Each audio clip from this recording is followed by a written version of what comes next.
ஹோசூரில் புரட்சித் தலைவி செல்வி ஜே. ஜெயலலிதா அவர்களின் பிறந்த நாளை முன்னிட்டு நலத்திட்ட உதவிகள் வழங்கி கொண்டாட்டம். கிருஷ்ணகிரி மாவட்டம் ஓசூர் மாநகராட்சிக்குட்பட்ட வடக்கு பகுதி அதிமுக சார்பில் 11வது வார்டு முன்னாள் கவுன்சிலர் ரூபா வட்டக் கழக செயலாளர் நந்தகுமார் அவர்களின் தலைமையில் புரட்சித் தலைவி முன்னாள் முதலமைச்சர் செல்வி ஜே. ஜெயலலிதா அவர்களின் பிறந்த நாளை முன்னிட்டு கேக் வெட்டி இனிப்புகள் வழங்கி அசைவ விருந்து வழங்கி கொண்டாடப்பட்டனர். இந்த நிகழ்ச்சிக்கு முன்னிலை வகித்த 10வது வார்டு முன்னாள் கவுன்சிலர் இந்நாள் வட்டக் கழக செயலாளர் சி. சீனிவாசன், எம். பிரபாகர் ரெட்டி கழக பிரமுகர் ஆகியோர் முன்னிலையில் இந்த நிகழ்ச்சி நடைபெற்றது. இந்த நிகழ்ச்சிக்கு சிறப்பு அழைப்பாளராக முன்னாள் அமைச்சர் மேற்கு மாவட்ட கழக செயலாளர் பி. பாலகிருஷ்ண ரெட்டி அவர்கள் கலந்து கொண்டு கேக் வெட்டி இனிப்புகள் வழங்கி சுமார் 500க்கும் மேற்பட்டோருக்கு நலத்திட்ட உதவிகள் வழங்கும் நிகழ்ச்சியை தொடங்கி வைத்தார்.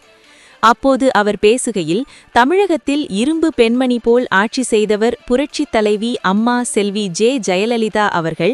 எத்தனை முதலமைச்சர்கள் இருந்தாலும் நமது தமிழ்நாட்டை ஆழ்ந்த முன்னாள் முதலமைச்சர் புரட்சித் தலைவி செல்வி ஜே. ஜெயலலிதா போல் வேறு யாரும் அவர் போல் செயல்பட முடியாது.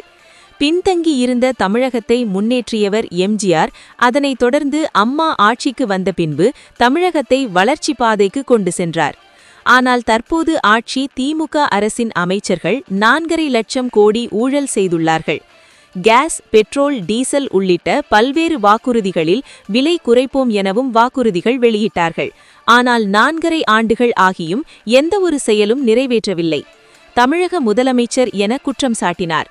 சட்டமன்றத்தில் சண்டை போட்டு 1000 ரூபாய் உரிமை தொகையை தமிழக பெண்களுக்கு எடப்பாடி பழனிசாமி அவர்கள்தான் வாங்கிக் கொடுத்தார் என அவர் தெரிவித்தார்.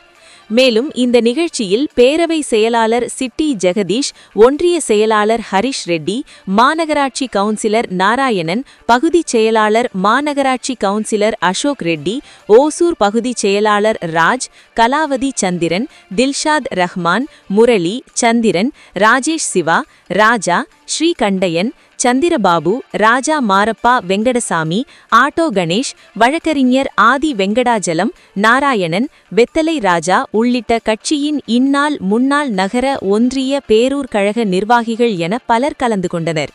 நிகழ்ச்சியில் கலந்து கொண்ட அனைவருக்கும் இறுதியாக அசைவ விருந்து வழங்கப்பட்டது.